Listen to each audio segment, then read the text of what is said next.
కవితకు మద్దతు ఇవ్వాలన్నట. ఆమె రైలు రోకో నిర్వహిస్తే బీసీలు మద్దతు ఇవ్వాలన్నట. ఈ ఎమ్మెల్యే ఎమ్మెల్సీ కవితకు, ఈ దొరబిడ్డకు, మాజీ ముఖ్యమంత్రి కూతురుకు బీసీల గురించి ఎందుకు? ఆమె వేలమ్మ బిడ్డ, వేలమ్మలో ఓసీలకు వస్తారు. ఈమె మన బీసీల రాజకీయం చేసేది ఎందుకు?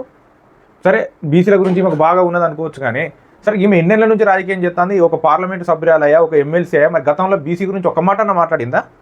ఏదో రాజకీయ పబ్బం కప్పుకోవడం కోసం బీసీలు పట్టుకోవాలి. ఇప్పుడు తెలంగాణ ఉద్యమంలో ఉన్న డిమాండ్లు ఏంటిది? ఆ ఎస్సీ వర్గీకరణ కూడా అయిపోయింది.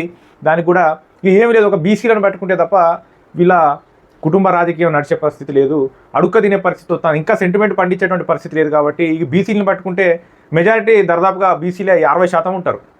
వీళ్ళని పట్టుకుంటే మంచిగా రాజకీయం చేయొచ్చు, వీళ్ళతోటి రాళ్ళు వేపించచ్చు, నేను పోయి పార్లమెంట్లో కూర్చోవచ్చు, వీళ్ళతోటి బస్సులు కాలబెట్టచ్చు, నేను పోయి అసెంబ్లీలో కూర్చోవచ్చు. వీళ్ళు పోలీసులు దెబ్బలల్లా వీళ్ళు తింటారు, పోలీస్ స్టేషన్లో వీళ్ళు పడతారు. మేము మంచిగా పోయి పోలీస్ ఎస్కార్ట్ తోటి ఆ ఉన్నదిగా వాళ్ళకి ప్రోటోకాల్, ఎమ్మెల్సీ ప్రోటోకాల్ తోటి పోయి మీరు దీన్ని రాజకీయం చేసుకోవచ్చు అని. బీసీలంతా చాతగానోళ్ళ, తెలివి తక్కువోళ్ళ, వాళ్ళ ఉద్యమాలు వాళ్ళకి తెలుసుకోలేనంత సోయి లేదా?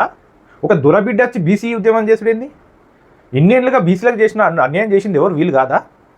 బీసీలకు 33% ఉన్న రిజర్వేషన్ తీసుకొచ్చి 23% తీసుకొచ్చిండు. సుమారుగా ఒక 6,000 ప్రజాప్రతినిధులు, 6,000 మంది ప్రజాప్రతినిధులు మన స్థానిక ఎన్నికలలో మనకు అధికారం కోల్పోయింది. దానికి కారకులు వీళ్ళు కాదా?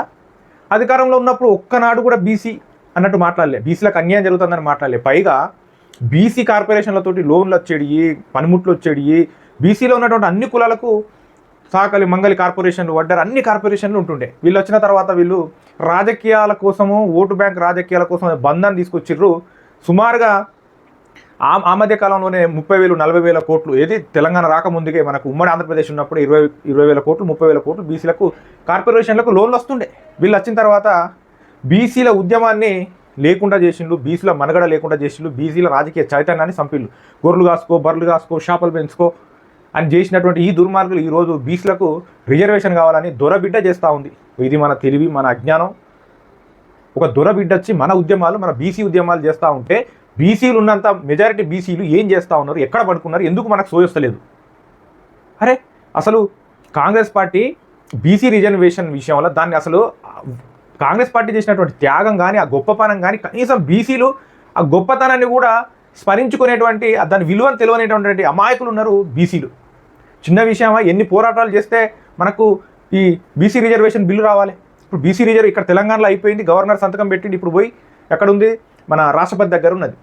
మనమంతా చైతన్యమై ఇప్పుడు దాని 9వ షెడ్యూల్లో వాళ్ళు పెట్టుకున్నారు కదా తమిళనాడులో, 9వ షెడ్యూల్లో పెట్టుకున్నట్టు మనం అట్లా ఫైట్ చేయాలి. ఇంత అజ్ఞాన రహితంగా, ఇంత తెలివిలేనితనంగా, ఇంత రాజకీయ అవగాహన లేకుండా ఉన్నటువంటి బీసీలు ఇంత మొద్దు నిద్రలు ఎందుకున్నారు? మనకు సోయి ఉంటే గతంలో వీళ్ళయ్య కేసీఆర్ ఏమన్నాడు? తెలంగాణకు తొలి ముఖ్యమంత్రి దళితుడి అన్నాడు. మరి ఎవడైండు? ఇప్పుడు ఈమె బీసీ ఉద్యమాలు చేసి బీసీకి ముఖ్యమంత్రిని చేస్తుందా?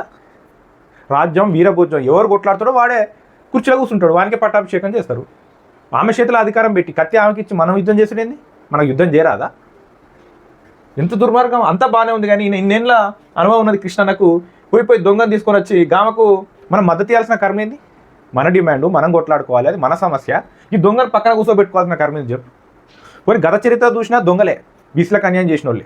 పోనీ వీళ్ళ వ్యక్తిత్వాలు, ఈ కుటుంబాలు, వీళ్ళ గురించి తెలిసినటువంటి మనము భవిష్యత్తులో బీసీలకు మేలు చేస్తారని అనుకుంటాం మనం.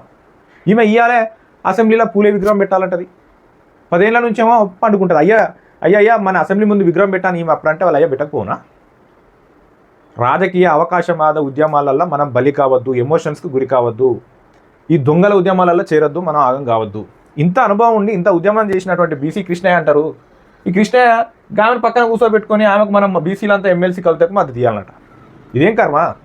నువ్వే చేయొచ్చు కదా, ఆమె ఎందుకు చేసేది? నువ్వే మా నాయకునివి. బీసీ అంటే మిమ్మల్నే చూస్తాం కదా. గామాన్ని పట్టుకొని వచ్చి ఆ దొంగను పట్టుకొని వచ్చి పక్కన కూర్చోబెట్టి ఆమెకు మనం ఎందుకు మద్దతు ఇస్తాం? ఆమెకు పార్టీ ఉంది, ఒక వ్యవస్థ ఉంది, ఒక దోపిడీ వ్యవస్థ అదేంది మన అది జాగృతి ఉంది. వాళ్ళకు బీసీలతోటి ఏం అవసరం? ఏమన్నా జాగృతి ఎప్పుడన్నా బీసీలతో మాట్లాడిందా? ఇప్పుడు ఏదో రాజకీయ అవకాశవాద రాజకీయాలు చేయడానికి సెంటిమెంట్ పనిచేస్తలేదని తీసుకున్నటువంటి కార్యాచరణ తప్ప వాళ్ళకు బీసీల పైన ఎటువంటి ప్రేమ లేదు. వాళ్ళు దుర్మార్గులు. పైపెచ్చు తెలంగాణ ఉద్యమంలో తెలంగాణకైతే ఎట్లా నష్టం చేసిరో బీసీ ఉద్యమానికి వచ్చినా కూడా వీళ్ళు భవిష్యత్తులో బీసీ ఉద్యమాన్ని నాశనం చేయడానికే తప్ప వీళ్ళతోటి బీసీలకు మేలు జరగదు.